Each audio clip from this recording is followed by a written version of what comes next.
Very good evening to all of you, all delegates who are attending this webinar. Basically, we are living in a COVID era. We have to live apart. We have to live, stay safe. We have to apply mask on our faces.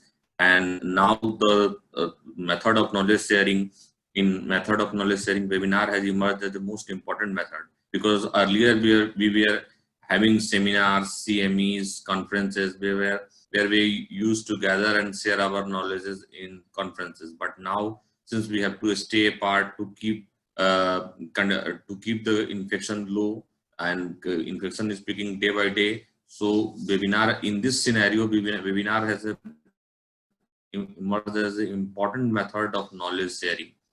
First of all, I thanks to all of you, and I give my special thanks to micro group who have given me the opportunity to speak on acute pancreatitis and share my views on acute pancreatitis. First of all, I will tell why I have chosen acute pancreatitis, because it is the most common gastrointestinal emergency. We get our patients admitted often in ward and ICU for this. Often in a week, 1 or 2 patients we get in acute for the management of acute pancreatitis. It is even a study done in US. It was found that the acute pancreatitis is the most common cause of admission in ICU and in gastrointestinal emergency. Actually, the acute pancreatitis is a term which has been coined by a Dutch scientist, and I will be dealing with incidence, prevalence, diagnosis, severity, phases of illness, and I will show you some certain slides of CT scan of fluid collection and pseudocyst. Then we will deal with severity of illness. Then we will go with management. Specifically in this COVID era of coronavirus, few cases of acute pancreatitis has been reported due to coronavirus, but they are very less. 2 or 3 cases has been reported, and that cases has led to multi-organ failure. So whether acute pancreatitis led to multi-organ failure or coronavirus itself led to multi-organ failure, it's very difficult to say. Wong et al. Studied 50 patients who had a pain abdomen at presentation, and he had found amylase lipase, but they were not up to the level for the diagnosis of pancreatitis. Amylase and lipase were elevated and might be due to acinar cell destruction. So these things will come in future. What is the effect of acute coronavirus on acute pancreatitis? Because literature on acute pancreatitis due to coronavirus is limited. So we will discuss more on straightway in a management of acute pancreatitis. So incidence in India is 30 to 40 per 1 lakh, and it is more common in male, and the age of presentation is around 40. Going to the diagnosis, there are 3 diagnostic criteria, out of which 2 should be present. The typical abdominal pain present in epigastric. Okay, sorry to interrupt you. Your slides are not moving. No, I am getting these in extempore. Okay, doctor. So there are diagnostic criteria. These diagnostic criteria are three things, out of which 2 should be present. First is abdominal pain. That is, abdominal pain should be typical, epigastric, dull, aching, deep boring setting pain, radiating to back. Second is amylase and lipase, greater than 3 times of the normal. And third is the imaging. My slides will start with imaging because I want to shorten the slides. That's why I have not taken the slides of these things. For making the diagnosis in blood investigation, amylase and lipase, I will give few words on amylase and lipase. Amylase peaks in 18 to 18 hours, and it remains elevated for 3 days. Lipase peaks at about 18 to 24 hours, and it remains elevated for 7 to 10 days. So lipase is better than amylase. Lipase has high sensitivity and specificity than amylase, and amylase plus lipase offers no advantage of diagnosis over only lipase. So lipase is much better for the diagnosis of acute pancreatitis. Now, there are many, most of the time when I go to present in surgery seminar, among surgeons, this topic, they ask the amount of amylase lipase elevation. It is just diagnostic, it is not prognostic. It should not be repeated. It is done be only once for the diagnosis. It should never be repeated. Once it is 3 times greater than 3 times, diagnosis is confirmed. So it should not be repeated. and it does not have any, whether it is 1000 or whether it is 10,000, it is only for the diagnosis, it does not have any prognosis. So 3 things are very clear. It is only for the diagnosis, it does not have a prognostic value, and it should not be repeated. For the imaging, I will move my slides. I will move on my slides. So diagnostic imaging, ultrasound is the cornerstone, then CT, and then MR, and then ERCP or US. Ultrasound is the bedside test. It is easily available. It is available in every hospital. We can have this test at bedside. So ultrasound is the investigation of facts for clinical or point of view. For CT, only indication is that where there is a diagnostic dilemma, whether the patient is suffering from acute pancreatitis or not. Only that is in the indication of CT. Only then CT is required. MR is usually not required, and out of 100% of acute pancreatitis, you can look in this slide that only 20% are severe. So if 100 patients are there of acute pancreatitis, only 20 are severe, 80 are mild. So out of that 20 severe, only 20% of that become infected. So only 4 becomes infected. So out of 100, only 4 becomes infected. So if you tell this mortality, it is 100 out of 4 out of 100. Mortality is very less. So it's very important to manage acute pancreatitis. Infection usually starts in 2nd and 3rd week. Surgeons wants to delay surgery till about 4 weeks. And infected necrosis will always be clinically manifested. So assessing, coming to the diagnosis part has now been dealt. So coming to the severity at the bedside, how we can assess the severity of the pancreatitis. Now, if you can ask question, one person who is working at the PhD level, which patient has to be referred when diagnosis has been made? One person who has a persistent SARS, that is systemic inflammatory response syndrome, more than 48 hours. One person of pancreatitis who presents with organ failure, that should be referred. That should be referred to tertiary center, or that patient has a chance to develop more complications. So to assess the severity at initial level, the persistence of severe SARS more than 48 hours or presence of organ failure. So assessing severity at bedside, clinical features and scoring systems. This is the clinical feature, is the toxic look of the patient, severe pain, persistent tachycardia, breathlessness, cyanosis, subnormal temperature, and shock. So what this is acute necrotizing pancreatitis. This is a SCG practice guideline that says what are the severity factor for the admission. That is, if the patient is older, if it is obvious, that is BMI is greater than 30, if there is organ failure at the admission, if there is a pleural effusion or infiltrates, these are the risk factors for severity, and that should be noted at admission. Whenever you see a patient of acute pancreatitis, you should look at what is the age of the patient, what is the BMI of the patient, and most important thing is that whether the patient has SARS or not, components of SARS, or whether the patient has organ failure or not. So 2 things has to always to be kept in mind, that we have to search for SARS, we have to search for organ failure. So, and rest these things, pleural effusion, infiltrates for the severity, and that should be noted at the admission. Patient with these characteristics may require treatment in a high supervised ICU or a step down unit. So another criteria for severity we used to read in our literature, that is BICEP score. That is a calculator that is includes 5 criteria: blood urea nitrogen, impairment of mental status, SARS, systemic inflammatory response syndrome, age greater than 60, and pleural effusion. One is greater than 25 milligram per deciliter. Glasgow Coma score, systemic inflammatory response syndrome, age greater than 16, and pleural effusion. Each determinant is given 1 point. Now I am persistently saying SARS, presence of SARS and presence of organ failure. So what are the components of SARS? SARS is defined as 2 or more of the 4 variables: fever more than 38 degrees C or less than 36 degrees centigrade, heart rate more than 100 per minute, respiratory rate more than 20 breaths per minute, or PaCO2 less than 32, or abnormal value of white blood cell count, that could be greater than 12,000, or it could be less than 4,000, or greater than 10% of immature cells. So two of the following. Out of these four, if two, fever, heart rate, respiratory rate, and total count. These out of these four criteria, if two criteria is present, then SARS is said to be present. So what is the mortality? So if it is 0, it is 0.1, 1, it is 0.4. Even you can see with the 5 score, the mortality is only 9.5% that has been published in Gut in 2008. So what are the definitions of various disease determinants?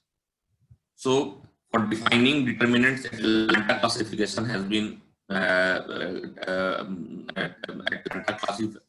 classification has been done, and that classification has been revised international consensus. So I am going to present it in a slide of revision of this. So what were the determinants of a revised Atlanta classification?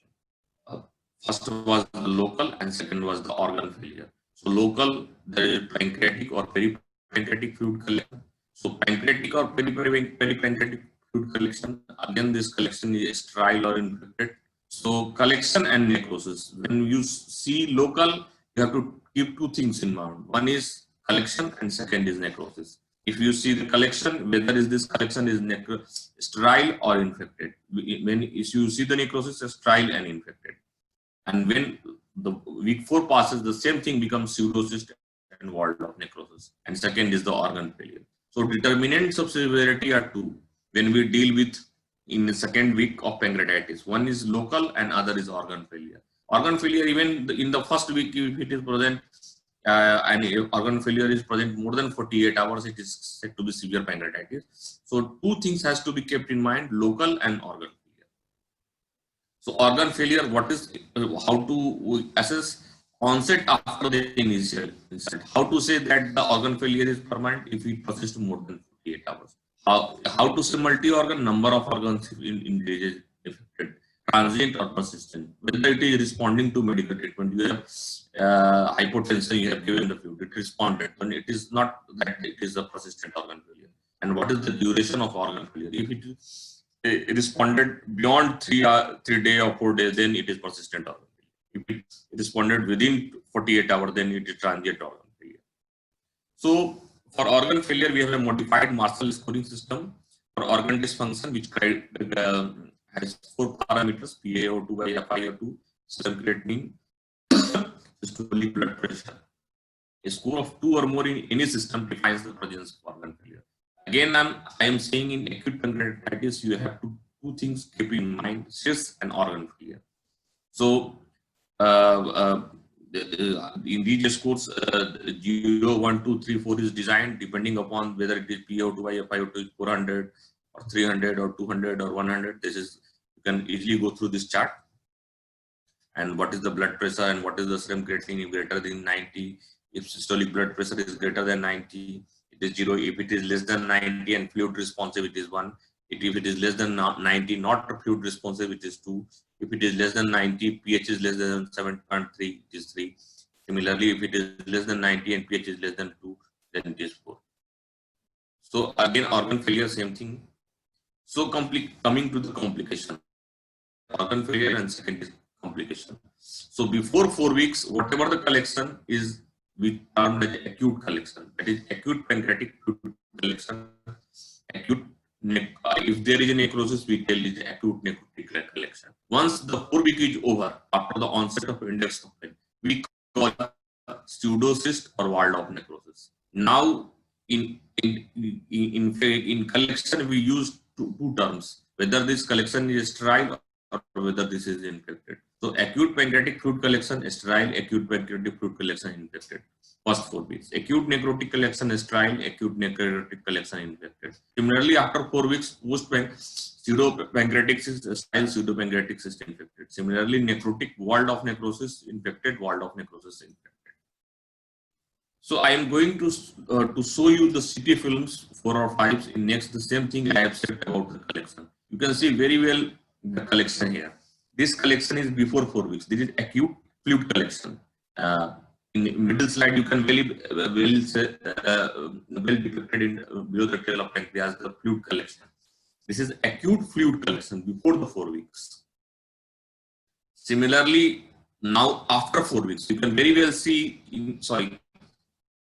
very well see in these slides that there is a well matured wall around the collection.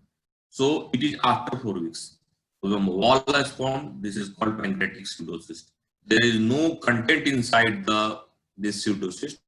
So we call it a pseudocyst. If there is a necrotic content, it will be called wall of necrosis. I will be showing in the slides. So this is acute necrotic collection. You can see the stars in pancreas, that pancreas parenchyma is not enhanced after giving the contrast. That is showing that it is a necrotic. And further you can see the peripancreatic necrosis. Similarly, acute necrotic collection, you can see the black stars and white, the black arrows and the white arrows. This is acute necrotic collection. Similarly, acute necrotic collection, same thing. And this is acute necrotic collection. Now, this is this slide was a wall of pancreatic necrosis. I forgotten to show you the slide. The slide containing the star. This is wall of pancreatic necrosis. This is acute necrotic collection, and secondly, wall of pancreatic necrosis.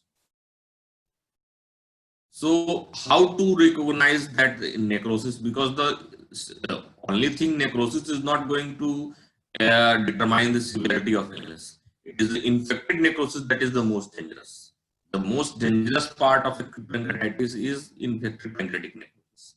So how to recognize? You can see in this picture the presence of gas bubbles, very well depicted by black arrows in a collection. You can see that black arrow. That black arrow determines the gas, and if there is a presence of gas in collection, it is infected pancreatic necrosis. But this is very infrequently seen, not frequently seen.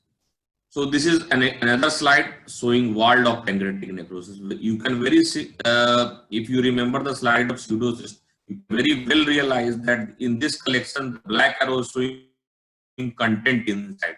Earlier, the slide which was showing pseudocyst, there was no content inside. That was a clear fluid. But in this, you can see in a black arrow, there is a content. So this is a wall of pancreatic necrosis. Similarly, in second city, you can very well see the collection. In collection, the black arrow showing the content. So this is walled of pancreatic necrosis. Again, the same criteria. So coming to revised Atlanta classification, how they have classified. They have identified two phases of illness, early and late. And severity, they have classified mild, moderate, and severe. Mild was the most common form. I have already told that 80% are mild, only severe. They have no organ failure and they resolve within the first week. So most of the time, when we go to the party, we take alcohol and pump in abdomen, we take PPI and we recover and we don't remember. The history of mild acute pancreatitis time is like that. If it comes and says, I have taken a drink, I have gone to party yesterday night and I had a pain abdomen, now I am okay. So you most of the time you may suspect acute pancreatitis. Mild acute pancreatitis most of the time does not have a notice, and in most of the time it's unnoticed. Most of the time it recovers within the first week. That's why it is unnoticed and has no organ failure, local or systemic complications. And second is the moderate, that is presence of transient organ failure, local complications, exacerbation of comorbid disease. Severe, that is persistence of organ failure greater than 48 hours. Local complications are peripancreatic fluid collection, pancreatic or peripancreatic necrosis, that could be sterile or that could be infected. So phase-wise, early and late, early within first week, late 2 to 4 weeks.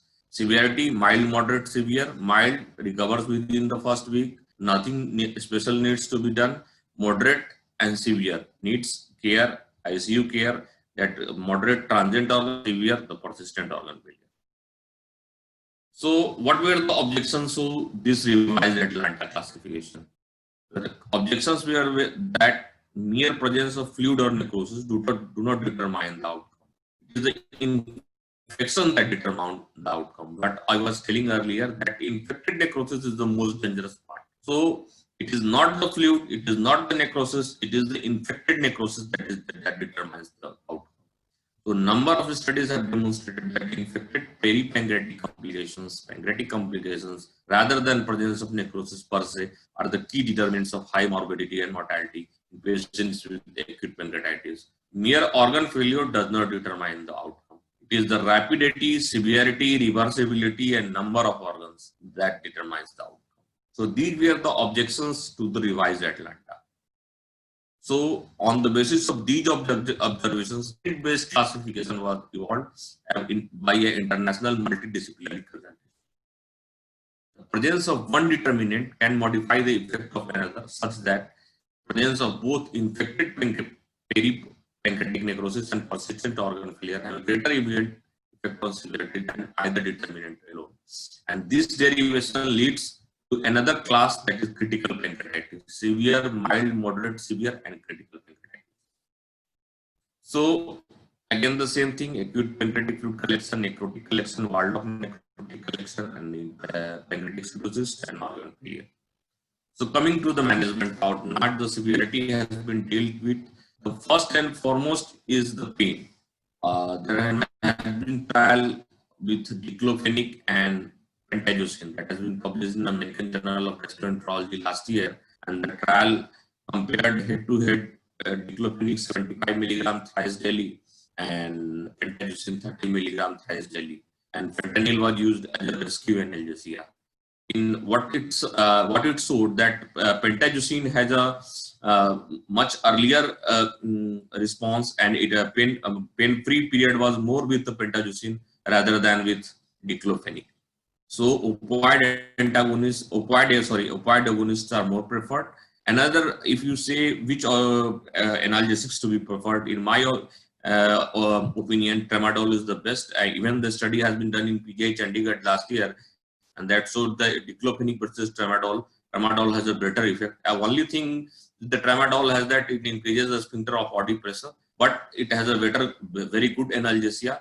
So first week management is that with analgesia is that tramadol. We used to use tramadol. If patient does not respond, we can use diclofenac. So first analgesia, then hydration, vigorous hydration. There have been multiple trials which fluid, how to determine how much fluid to give, and what should be the rate of fluid, how should monitor the fluid. There have been multiple trials. So vigorous hydration to optimize the outcome has been increasingly recognized. Patients have evidence of significant third space loss requires aggressive fluid collection. Many patients sequester substantial amount of fluid into retroperitoneal space, producing very high fluid requirements. Actually, Ranson was a surgeon who in 1975 found out that they have a loss of around 6 liters in acute pancreatitis, in severe acute pancreatitis, and loss of about 3 to 4 liters in mild to moderate pancreatitis. Another study came out from Dutch, and that showed the same thing about the loss of 3 to 5 liters. So more than 6 liters of fluid sequestration within the first 48 hours of increase into area. Now, which fluid? We can give normal saline and we can give Cristalard, has to be over colloid, because there have been multiple trials, and most of the trials said that aggressive fluid management has to be done. Even a study has been published in Latin America with 44 patients in each arm. One took the one fluid at the rate of 1.5 milligram per kg per hour, and another aggressive fluid management with bolus of 20 ml bolus followed by 3 ml per kg per hour. In aggressive fluid group, the median amount of fluid was about 8.5 liter. In non-aggressive group, it was about 5.5 liter. But what it showed that there was no difference in mortality, SIRS, organ failure, or renal failure in terms of outcome. So best recommendation is that we should use 3 to 4 liter of Ringer lactate over 24 hours in first 3 days. After 3 days, we have to go by input and output. First 3 days, Ringer lactate 3 to 4 liter. Preferring Ringer lactate over normal saline, we can say that normal saline causes hypercholesterolemia, so we would prefer Ringer lactate. And there had been RCTs that said that Ringer lactate is much better fluid and Ringer lactate should be preferred. Now, how to monitor the fluid? This is always comes in the mind. So to monitor the fluid, what should be our aim? There should be 3 aims. We should have to maintain the mean arterial pressure of around 70. Second aim should be we have to maintain a urinary output of around 0.5 to 1 ml per minute. And third aim should be that we should be able to we should maintain mean hemo concentration of around 40. We should not over dilute the fluid blood. So maintaining the hemo concentration around 40 to 42%, maintaining the urinary output of 0.1 to 0.5 to 1 ml per hour, and maintaining the mean arterial pressure of around 70. Now you can ask how to assess the adequacy of fluid. This is aim. How to assess whether my fluid, I have not overhydrated the patient. I have not been overzealous to give overfluid. So there had been multiple studies, and initially we are used to have a CVP, central venous pressure line, then intra-arterial blood pressure. Now the best method is lung ultrasound. If you see IVC diameter more than 1.5 centimeter, it is adequate fluid. If it is less than 1.5 centimeter, that less than 50% of, and that can be done easily by lung ultrasound. In lung ultrasound, we can see A lines and B lines. A lines are common lines. If you see B lines, that is in between A lines, that is white lines, it is sign of a pulmonary edema. So B lines in lung ultrasound plus IVC diameter more than less than 1.5. The IVC diameter less than 1.5 is a sign of less hydration, and presence of B line is a sign of pulmonary. So now coming to management, second part, that is fluid has been treated, now that is antibiotic. So severe pancreatitis time frame. Severe pancreatitis can be occurred 15 to 20% of all cases. The first 2 weeks after cyst is the time where we need it. Pancreatic necrosis develops at that time within first 4 days of the onset of symptom to its full extent. Infection of necrosis occurs in second to third week. So what was this is a Cochrane review, and the objective was the efficacy and safety of prophylactic antibiotic in acute pancreatitis, complicated by proven pancreatic necrosis. So there were 7 studies, and there were no statistically significant effect on reduction of mortality with the therapy. Non-pancreatic infection rate and the incidence of overall infection were not significantly reduced with antibiotic. Operative treatment and fungal infection were significantly different. With beta-lactam antibiotic prophylaxis, mortality was not statistically significant, and the incidence of non-pancreatic infection were non-significantly different. So no significant differences were seen with quinolone plus imidazole. Imipenem on its own showed no difference in the incidence of mortality, but there was a significant rate of mortality. So what was the author's conclusion? Author concluded there is no benefit of antibiotic in preventing infection. Pancreatic necrosis or mortality was found. None of the studies included in this review were adequately powered. So further studies are designed, but today there is no role of antibiotic in the first week. We have to give better analgesia, better optimum hydration, and we have to give nutrition to the patients. But there is no role of antibiotic in first week. In second to third week, if we prove that the necrosis is infected, then only the requirement of antibiotic is there. If the pancreatic necrosis is dry, there is no role of antibiotic. So coming to nutrition issues. So nutritional management during acute pancreatitis has what is the purpose? Purpose is to come and preserve the morphological integrity of the gut, preventing bacterial transfer. So once we give the food to the lumen, it will prevent the bacterial translocation, and that will prevent the sepsis, and that will prevent the SARS. So when the course of disease is longer and the severity is higher, early artificial nutritional support is advisable. Caloric needs thought to be useful and are 25 to 30 kilocalories per kg per day. 40 to 60% of nutrient mixture should consist of carbohydrates, 20 to 30% of lipids. Protein should be approximately 1 to 1.5 gram per kg. So fears, what are the fears? Enteral diets stimulate enzyme secretions unless delivered below the jejunum. So it was thought that the nasojejunal food feeding would be better than nasogastric tube, but this has not been true. And the trial has been done by Dr. Anup Sarai that had shown that nasogastric feeding is as better as nasojejunal feeding. And this is enteral versus parenteral nutrition for acute pancreatitis. So to compare the effect of TPN versus enteral nutrition on mortality, morbidity, and length of hospital stay in patients with acute pancreatitis.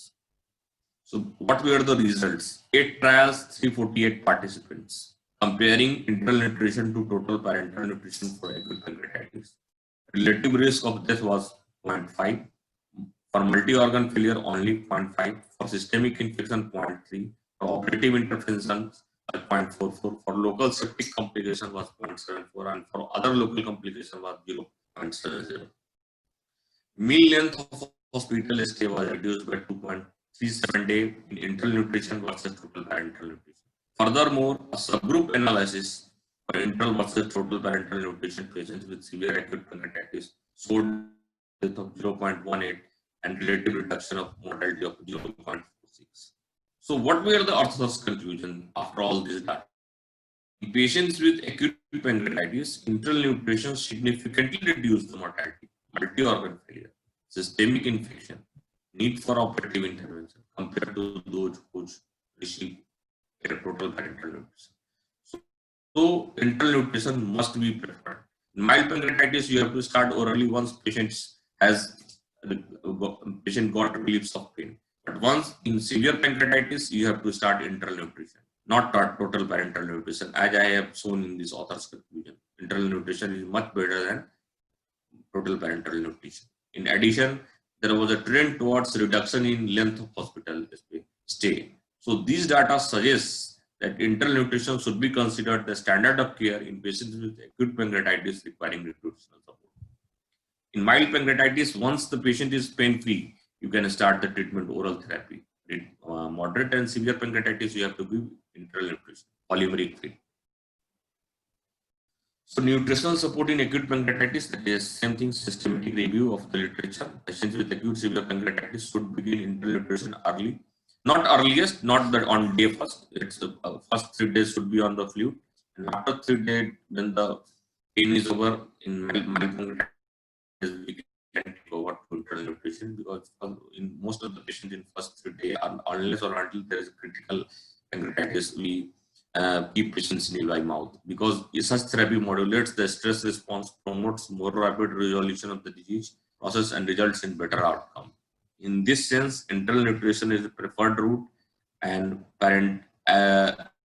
Eclipse parenteral nutrition is a new gold standard of nutrition therapy. When parenteral nutrition is used, it should be initiated after 5 days. So when there is a need of time that you have to parenteral nutrition, patient is not tolerating enteral nutrition, patient is developing abdominal distension, patient is having recurrent vomiting, and you have to give calories, then parenteral nutrition has to be chosen. And if it has to be chosen, it should be initiated only after 5 days. Individual variability allows for a wide range of tolerance to enteral nutrition, even in severe pancreatitis. So it depends upon the individual patients what form of nutrition, but most of the time it is the enteral nutrition has to be preferred in moderate and severe pancreatitis. What the trial I was telling about the gastric tube versus nasogenital tube, same thing is in this slide. Nasogastric tube feeding is safe, well tolerated in most critically ill patients. However, its safety and tolerance in setting of severe acute pancreatitis is limited. So the objective of this study was to review all the available studies on nasogastric tube feeding versus in acute pancreatitis to determine the safety and tolerance on this approach. And further aim of this was to perform a meta-analysis of all available RCTs regarding nasogastric versus NJ tube feeding. So what were the results? A total of 4 studies on nasogastric feeding were identified. Documented infected pancreatic necrosis developed in patients and multi-organ failure in 10 out of 65 patients with available data. Overall, there was 16.3% death, and there was exacerbation of pain after initiation of 2.3% was achieved in 73. That is about 80% of patients who had not required temporary reduction, stoppage, or withdrawal of nasogastric feeding. So you can see in this slide that 80% of patients well tolerated that nasogastric feeding. So what were the conclusion? Conclusion was that nasogastric feeding appears safe, well tolerated, and in patients with predicted severe acute pancreatitis.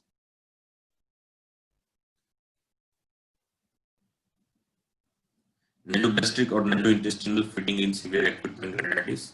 So the conclusion is aim was to assess the rate of spontaneous tube migration, and the same thing came out of this study that internal nutrition should be preferred, and it was by nasogastric tubes. So nutritional strategy in severe acute pancreatitis. Evidence supports nasojejunal enteral nutrition and parenteral nutrition. Nasojejunal enteral nutrition is safe when started immediately. No evidence exists to confirm the benefit of addition of prokinetics in acute pancreatitis, and there is level 2 evidence does not support currently the use of combination of immunomodulators in nutrition. So further work on individual agent may provide differing results. So timing of nasogastric tube feeding, that was the important. Early nasogastric tube feeding versus nil per orally mild to moderate pancreatitis, RCT. Nasojejunal tube background and names. Nasojejunal tube feeding is standard of care of patients of predicted severe acute pancreatitis. And nasogastric tube, several recent trials suggested that nasogastric tube feeding is as safe as efficient. And same thing I was saying, that nasogastric tube is as efficient as nasojejunal tube. So the aim of this study was to investigate whether the nasogastric tube presents any benefit over nasojejunal tube. So conclusion was that nasogastric commenced within 24 hours of admission is very well tolerated in patients with mild to moderate acute pancreatitis. Compared to nil per orally, significantly reduce the intensity and duration of abdominal pain, and it did not avoid the risk of food intolerances, but not overall hospital stay. But we initially keep one, if we patient come on day 1, we keep first 2 days nil per orally. This study is saying that nasogastric tube should be immediately within 24 hours admission. For clinical and practical purpose, once patient started passing stool or flatus and patient has pain free, then we start oral feeding in mild pancreatitis and in moderate pancreatitis. Because if the patient is not able to tolerate the feed, how can we give the feeding? So acute pancreatitis interventions now for ERCP is a much debatable issue, and there has been multiple RCTs. ERCP is indicated only in those patients in there is a cholangitis, persistent cholangitis. In all bone stone pancreatitis, this study compared patients with cholangitis in early routine ERCP strategy, and that significantly reduced the mortality and local and systemic complications. So ERCP should only be done with patients who have a cholangitis. How to find cholangitis in patients who have pancreatitis, who has a persistent abnormal LFT, who has persistently rising bilirubin, who has persistently rising fever, who has persistently rising leukocytosis. So these are the pointers, although it is a very difficult diagnosis, but the indication of ERCP is only that patient is a persistent cholangitis. If the patient does not have a cholangitis, only they has a CBD stone, try to resolve the pancreatitis and then remove the CBD stone as you can. So biliary obstruction early routine ERCP strategy was associated with significant reduction in local complications. Long trials.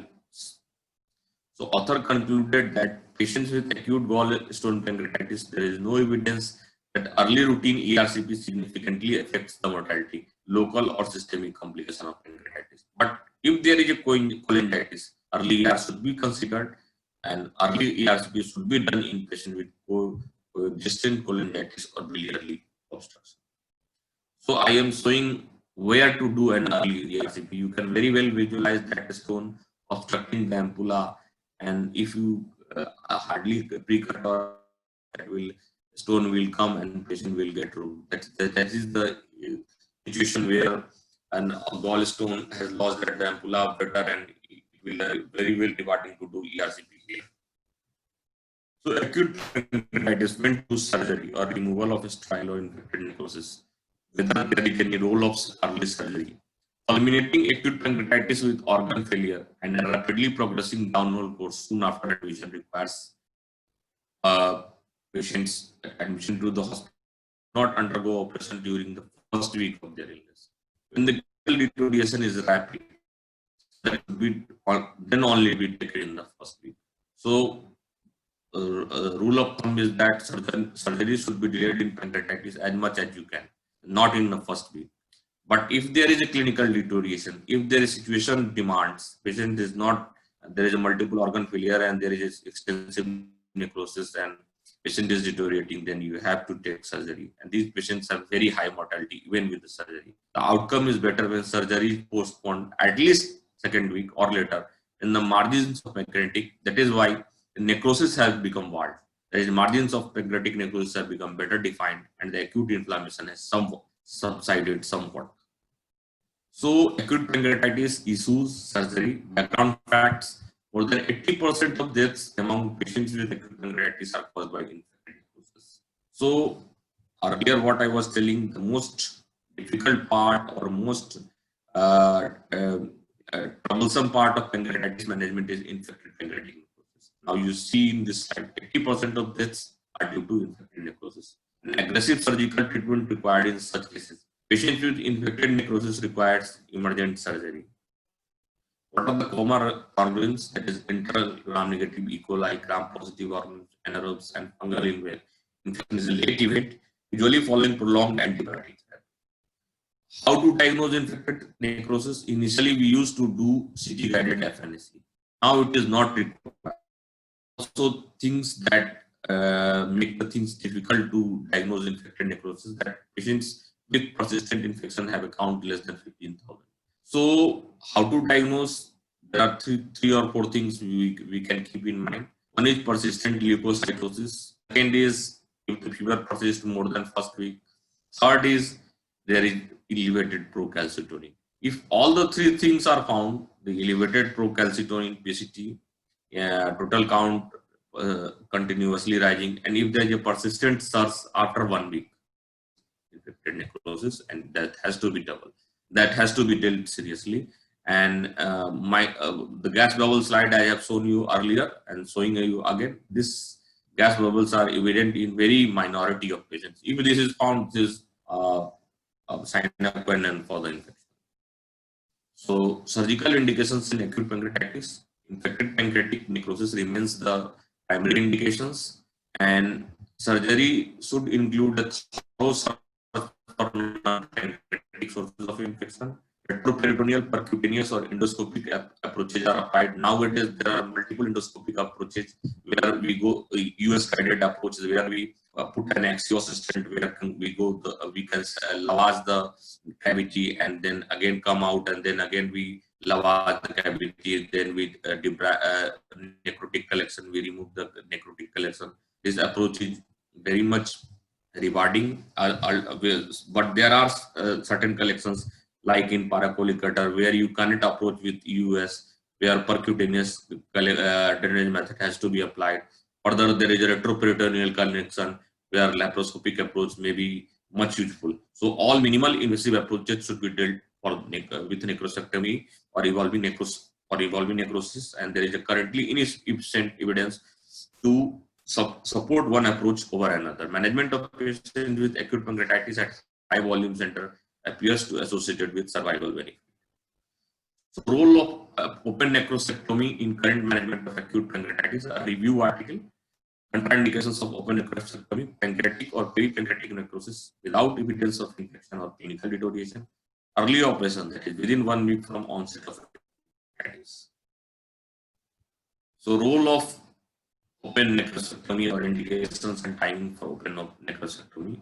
Operations should be taken as late as possible when necrosis has ceased and when the collections have become walled off. This is the dictum. Necrosis has ceased, inflammation has subsided, and the collection has become walled off. Pancreatic and peripancreatic necrosis, complicated or documented infection. Sterile necrosis, nothing need to be done. You have to manage conservatively. And massive hemorrhage or hollow viscous perforation, that requires urgent surgical indication.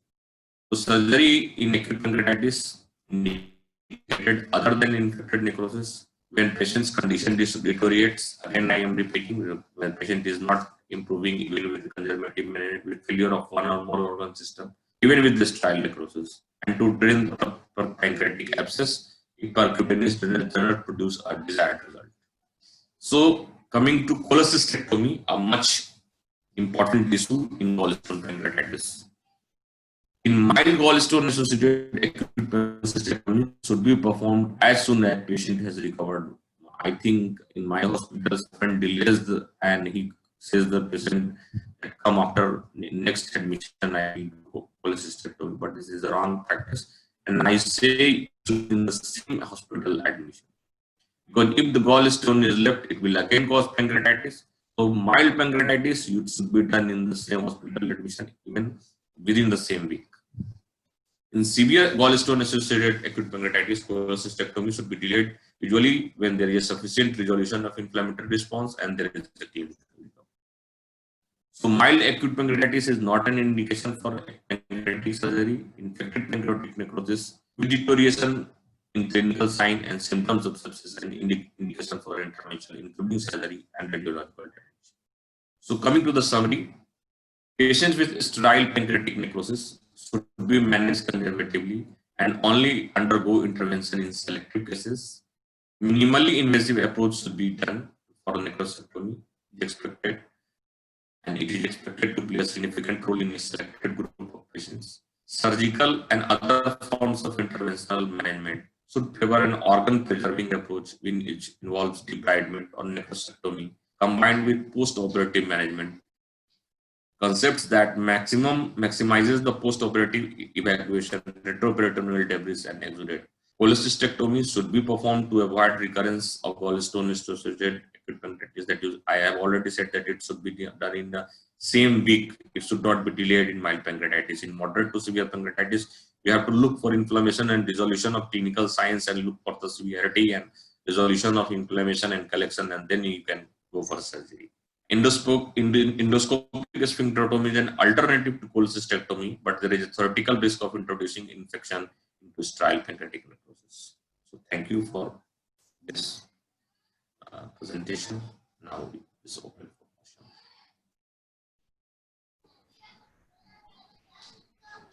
Doctor, there is a question in the question box.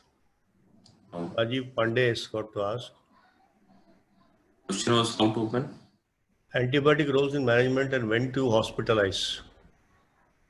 No, where is the question box? In the question box, next to the share screen, down below. Where is the question box?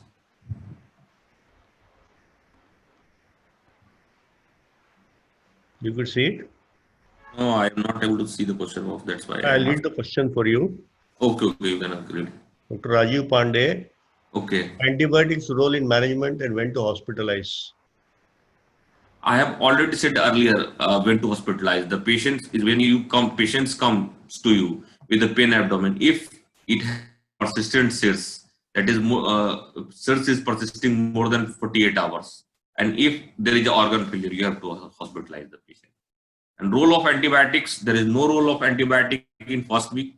In second to third weeks, when the pancreatic necrosis occurs, and it becomes infected, it not in sterile necrosis, in infected pancreatic necrosis. And how to recognize that necrosis is the persistent leukocytosis, persistent fever, persistent SIRS. So infected pancreatic necrosis is the only indication for antibiotic, and indication for admission is persistence of SIRS, persistence of organ failure.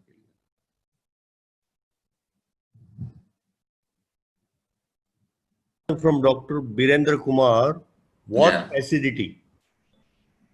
What acidity? That's all he has mentioned. What acidity? What acidity? I am not able to what he wants to. I am not able to get what he wants to ask. You can ask him. It's actually in the chat box. This question does not make me any sense. What acidity?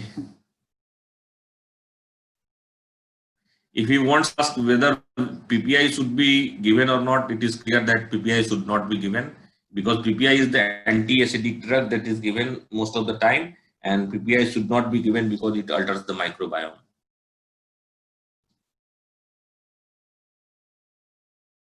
If he wants to avoid acidity or the hyperacidity, if he wants to ask that PPI should be, because we often have a habit of giving PPI to the patients in pancreatitis. If he wanted to ask, the answer is that it should not be.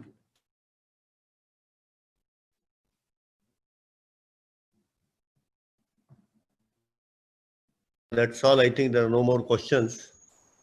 I think, Doctor. There's no question in the question answer box or in the chat box. I think, Doctor, thank you for the wonderful presentation. A lot of people have put their comments, Dr. Kumar, etc. So thank you for sparing your time, Doctor. And also to all the attendees all who have attended and sparing their valuable time. Thank you, Dr. Amardesh Kumar. Thank Thank you so you. much. Okay.